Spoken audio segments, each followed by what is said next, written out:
Planet Magazine. Also known as Wednesday 13. Welcome to Brutal Planet Magazine. Welcome to Brutal Planet Magazine. Welcome to the video. Welcome to Brutal Planet Magazine. You're listening to Brutal Planet. Hey, what's up, everybody? CJ Pierce here from Toronto Pool, and you're listening to Brutal Planet Media right here. Get yourself. Hey, I'm Steve from Within the Ruins, and this is Brutal Planet.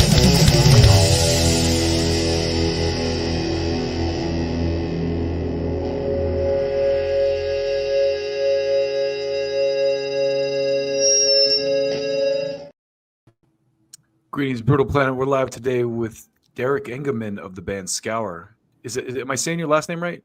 Yes. Awesome, man.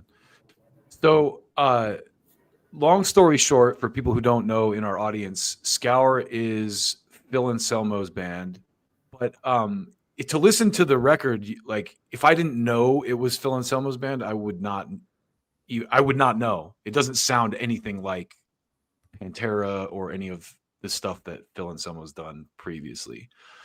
So what I'd like to do, if you don't mind, is kind of tell me a little bit about your origin story, where you came from and how the band started, how you kind of got into the band and all that kind of stuff. Absolutely. You want to hear my origin story of my personal history or just the band? Yeah, a little bit of both. I mean, I know that you've been in other bands as well, so you can dovetail that. You can take it wherever you want. All right. Well, 42 years ago. No, I'm just. So I kind of got my start personally. One of the first bigger bands I was in was Unmerciful, out of Topeka, Kansas. They started out with my first U.S. tour ever, which was Unmerciful, Necrophagus, Dying Fetus, Cannibal Corpse. And that's my intro to like the death metal touring world. Heavy hitting death metal tour. But yeah, I toured with a bunch of bands, Covenants from Baltimore. I did a stint with Neuraxis, Canada. I did a bunch of stuff, and then eventually ended up in Cattle Decapitation. And I was on that era from Monolith of Inhumanity in the Anthropocene era. And then that's kind of during that time is when we founded SCOUR. So I was actually on tour at the time, and our bass player in SCOUR, John Jarvis, was the tour manager for Cattle. Mm-hmm. And we were like, we just want to start our own band and just basically built on like a set of ideals, really, more than anything.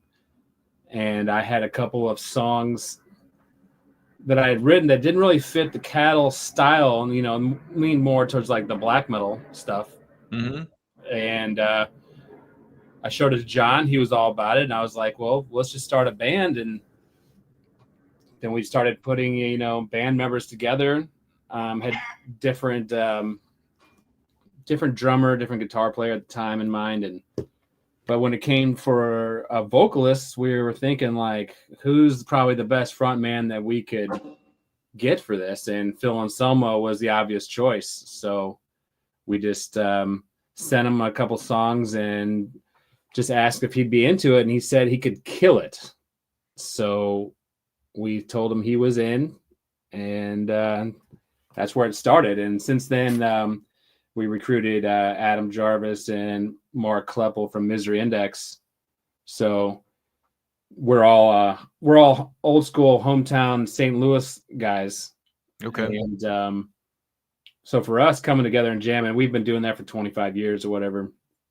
But it kind of worked out where it was just like the SCOUR guys from St. Louis with Phil, and SCOUR was pretty much born. Is Gold the first full-length album you guys have put out? I know you had an EP before that. Yes. We had 3 EPs actually. The gray, the red, and the black. But Gold is the first full-length album. So it's kind of like a rebirth of the band, because a lot of people are just now checking us out for the first time, really. Yeah. Yeah. I mean, for me too, like as someone, obviously, like I've been a fan of Pantera. I'm an older cat. So, I came around to SCOUR because Phil Anselmo's name is tied to the project. But again, it's like listening to the record, it doesn't sound anything like anything that Phil has done previously, with the exception of maybe like Necrophage just a little bit. But it's more like it's black metal. It's just relentlessly brutal too. Do you guys write the music and then send it to him, or do you guys all write together? Like, what's the writing process like, or what was the writing process like for this record? I actually write all the music for SCOUR. And then the process is like, I'll write a song and I'll send it to John for his approval first. And then once he gives me the okay, then I'll send it to Phil, and Phil handles all the lyrics. So he'll do all the lyrics and like the vocal arrangement. And then once that's done, he'll send it back to us. And then we have backing vocals to each track, actually. So John, myself, and Mark Kleppel do backing vocals on every track, actually. Okay. But yeah, Phil, actually, he had an awesome black metal project with Satir, and it was called Ibon. A lot of people haven't heard it, but it's really awesome stuff. But we don't talk about it now that SCOUR's around. But no, he's not new to it. But a lot of people don't realize he is the singer. And then even just these most recent singles that we dropped, a lot of the comments were like Pantera fans are like, "Is this Phil? Is this really Phil?" And it's like, yes, it is Phil. He's super brutal, and he's done a bunch of like brutal vocals, like with the Illegals and some other projects. But I think he kind of has his own sound with this band. Yeah, it's totally unique. There's only one point on the whole album where you can even remotely tell it's him, and it's at the very end when he's kind of speaking during that outro. Yeah, it was the only point in the album where I was like, "Oh, I can tell that's Phil," but that was it. Like the rest of it. Do you write? So one of the things I think is kind of cool too is some of my favorite tracks on the record kind of come after those little interludes. Do you write those interludes as well? I had written on the EPs. The first one I wrote, the other two was like a collaboration with myself and Malcolm Pugh from Inferi. Okay. But the ones on this record were actually done by Phil. Oh, wow. And John Jarvis helped him with that. But it's pretty cool that he was involved with that, because it really gives like a horror aesthetic, because he's a massive horror fan, and I think he pretty much nailed it with those. So the kind of like press info I was reading about the record said that it was largely influenced by horror films. Like, is each song kind of referencing a horror film or inspired by a horror film, or like how does that kind of work out? I think in general, just the horror influence is there always, but specifically for our track, the Infusorium, that was based around a short story or a novel by a local New Orleans horror author, John Paget. It's from this book called Greater Ventriloquism, and there's actually a short story called The Infusorium. So that track specifically references that. So it was like kind of a perfect song to make a video for, because they had this horror theme and kind of had the idea already laid out. A lot of the other SCOUR songs are like pretty, they've got some obscure lyrics, so it kind of touches on a bunch of different stuff, but that was very focused on that. Got you. So one of my favorite tracks on the album was called Hell. And I just really like kind of the riff in that. So do you write the guitar parts? You're the bass player, right? Well, I'm a bass player naturally, but I play guitar in SCOUR because I do the writing, so it just kind of makes sense. Gotcha. I usually write it on guitar for this band. But awesome. So with SCOUR, you're playing guitar, but like, with Cattle Decapitation and some of those other bands, you played bass? Yes. Got you. Yeah, and Hell is kind of a cool track because it touches more on like more death metal and like brutality than like SCOUR is kind of like used to. So it's cool that you dig that one. I like that riff too. There's kind of like a standout riff in there that it's kind of like it's hard to explain, but it kind of like bounces around. It's kind of like a unique riff for like a black metal tinged song, you know? Yeah, I'm pretty sure I know the riff you're talking about, and it was interesting. I wrote a song, an earlier version of this song, and Phil got back to me. And he's like, I don't know, kind of missing the mark on this one. He's like, but that riff is the riff. So I took that riff out and made a whole new song around it, and that's what became Hell. You know? Yeah, that was definitely a standout for me. I mean, I'm a guitar guy too, so you know, that's the kind of stuff I pick up on, is like cool guitar licks and stuff. Oh, awesome! So, right on. So, curious. Another question I like to ask people is, what's kind of your musical DNA? Like, what are some of your influences, and what inspired you to get into metal, in the metal world? You know. Well, that's kind of a big loaded question, I guess. Some of my influence, you know, for SCOUR specifically, I mean, Dark Funeral, you know, one of my favorite bands. That influence can't be denied. Just like, to me, there's nothing more powerful than like a buzzsaw guitar playing like a minor chord with like a blast beat behind it. I mean, to me, you can't get any more powerful than that. But my metal influence comes from all over the place, from death metal, black metal, you know, Dying Fetus, Cannibal Corpse, Pantera, you know, of course. But a lot of stuff influences SCOUR, even like horror movie soundtracks a lot. Like 28 Days Later by John Murphy was like kind of a big influence on like the general sound, because it takes like has like a bass riff, but like this soaring lead on top. So I've always tried to create that type of vibe. But I listen to all kinds of music. I mean, even like electronic music and stuff, you know. Mm-hmm. I'm a big fan of everything, really. Was there like any specific musician, or any, like when you were younger, like before the metal years, that kind of like influenced you to pick up a guitar or anything like that? Yes. I guess when I started playing bass, Mike Inez was a huge reason I started playing, because I went to see Kiss. Actually, this show that I'm repping the shirt for, Nice. it was like the Kiss reunion in like '95, I think, or something. And it was supposed to be Stone Temple Pilots opening, but last minute, I guess like Scott Weiland got arrested. So Alice in Chains jumped on the bill, and they came out playing the song Again. And Mike Inez came out wearing like a slash top hat and just like hocked a loogie, and like the bass was thumping. I was like, my God, I'm going to play bass. You know what I mean? So yeah, it was a big one. Jason Newsted was a big reason I wanted to play bass. But I mean, there's so many great players.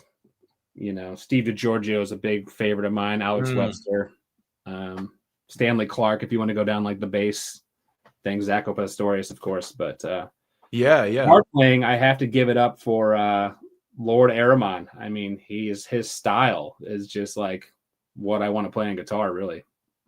That's awesome.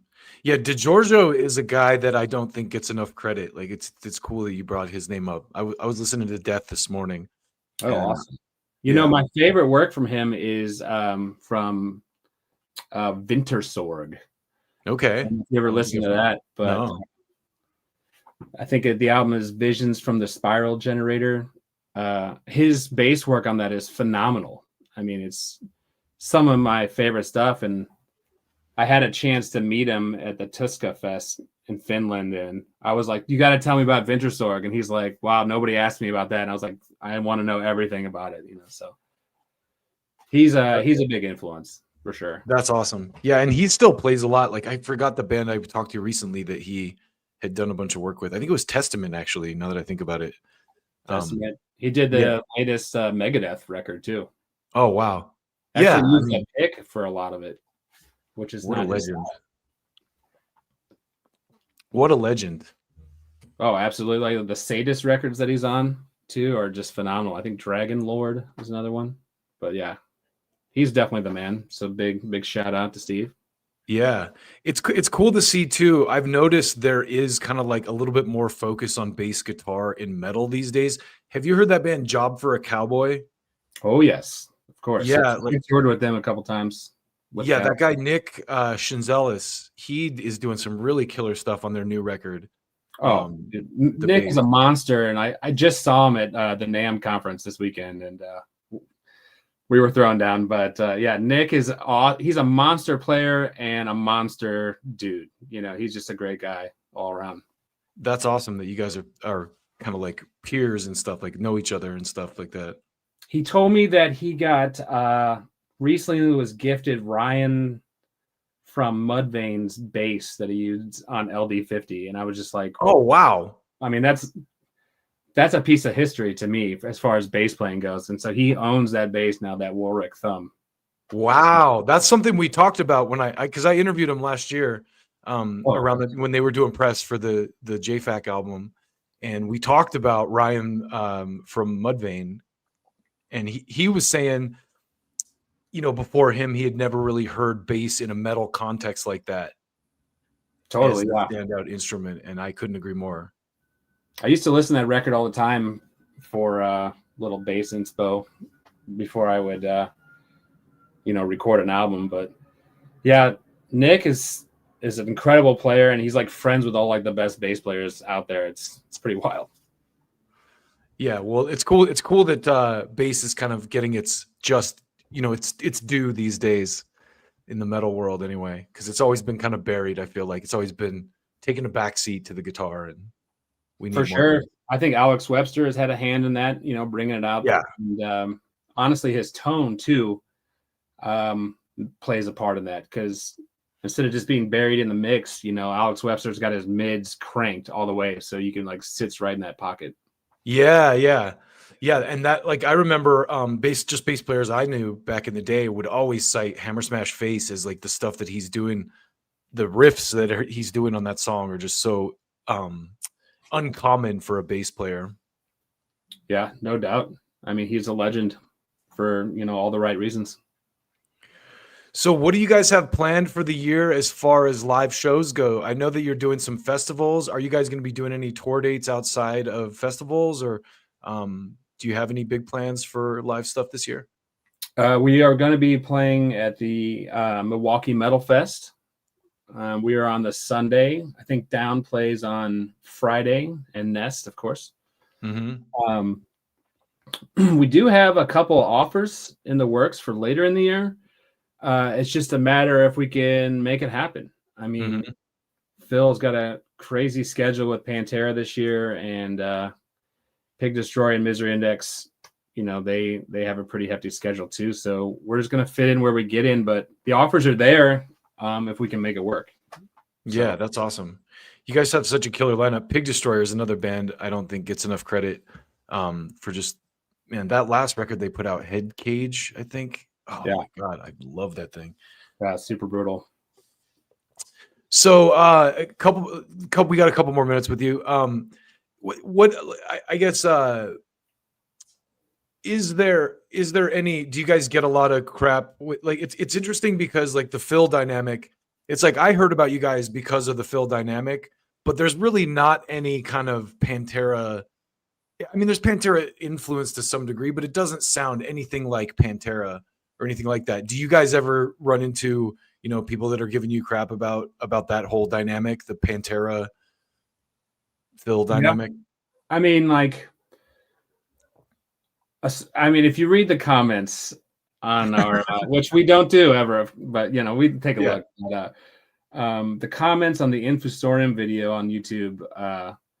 There's a lot of people who have never heard SCOUR, and I don't think have ever heard like extreme metal, so they just don't really get it. You know what I mean? Mm-hmm. It's like, I can't understand them, or this sounds like somebody threw a cat in a blender, and I was like, well, that's what I was going for. So I mean, I think the people that are fans of extreme metal dig it. I got a lot of good response, but there are some Pantera fans who are just not well versed in that death metal, black metal world, that it's just not for them. And they like to tell us and express how much they don't like it. But you know, it is what it is. You know, it's like music is like taste buds. You know, it's not everyone's got a different opinion. You know, it is what it is. To me, a couple things I would like to add to that. The first thing is it gives Phil, I think, a lot of cred, just because he's so well versed in that world, and his voice, his vocal style on this project sounds nothing like Down or Pantera or any of the other stuff that he's done. But second of all, as I was listening to this, I was just thinking, like, when I was a kid listening to Pantera, it was kind of like their whole mentality was get more and more heavy with each release. And if they had kept going in that direction, this is probably where they would have eventually ended up. Yeah. I mean, Pantera was taking out like Satyricon and Morbid Angel and stuff back in the day. And yeah, if you listen, like the opening scream on Great Southern Trendkill is just like super brutal. Yeah. So I think that influence has always been there. Yep. And Phil has done some pretty brutal vocals with the Illegals as well. But I think in SCOUR, it's kind of it's almost its own thing a little bit, because like the way that the gutturals sit over the black metal riffs is kind of like its own thing. Yeah. Yeah, and I'm not a huge black metal dude. There's a couple different albums that I dig, like some Burzum stuff but I've never been like a huge black metal fan. So this, for me specifically, I kind of like went like, wow, this is cool, because it's kind of like schooling me on a style of extreme metal that I honestly am not really invested in yet. So there's so many good bands to check out in the black metal world. I mean, I don't even know where to begin. Old Man's Child, you might like. It's got some of the more death element, I guess. If you're looking for some like wild arrangements, like Vindir, spelled like Windir, that's a great one. But Gorgoroth, I mean, there's some brutality in there. Marduk for sure. Okay, Gorgoroth is a name I've heard a lot that I never really dug that much. Is that the guy who's in the famous like clip where he's got the wine and they ask him and he's like, Satan?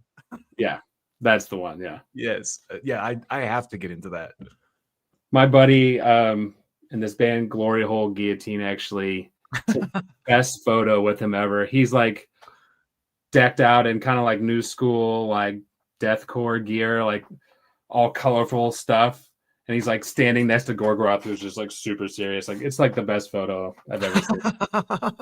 So shout out to I love it. Yeah, no, well, I mean, that's pretty much all the questions I have for you, man. Do you guys have like socials, or the record comes out February 21st, right? Yes. So it's got a couple weeks, but there's singles out. Is there anything you guys are promoting in the meantime that we can shout out for you? Yeah, we just had this new single for Blades drop last week. You can find it on Nuclear Blast YouTube channel. But if you go to our socials, SCOUR Official, we've got links.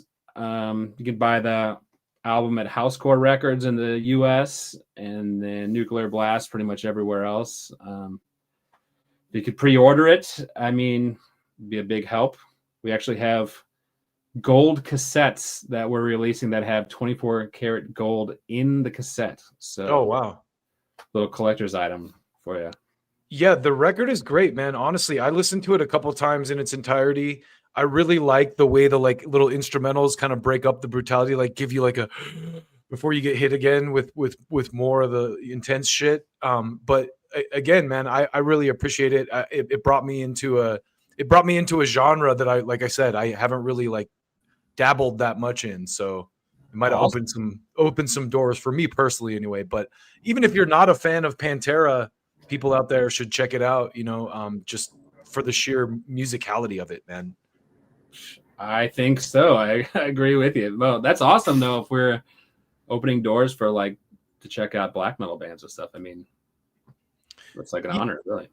I appreciate it. I definitely appreciate it, man. I'm someone who, I'm probably your age. Like I've been listening to metal since I was a kid, but I'm always looking for something new or something new to get into. So, well, I would recommend you check out a band called Juder.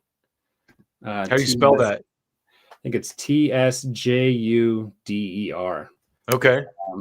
They play the more raw, pounding black metal with like what we call like black and roll mixed in between. But that's a good band you might like. All right, man. Well, hopefully I'll get a chance to catch you guys live this year. I don't know if I'm going to make it to the Milwaukee Metal Fest, but if you guys have some dates later in the year in California or like out here in the West somewhere, hopefully I'll get a chance to experience SCOUR in the live setting. I hope so. We did do 2 shows in California. We played Brick by Brick in San Diego and then the Whiskey in LA a few years back. And it was a pretty awesome experience.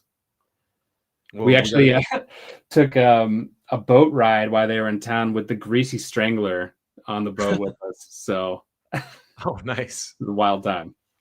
Well, hopefully we get you guys out here in the West this year, and everyone should check out the record. The actual record comes out February 21st.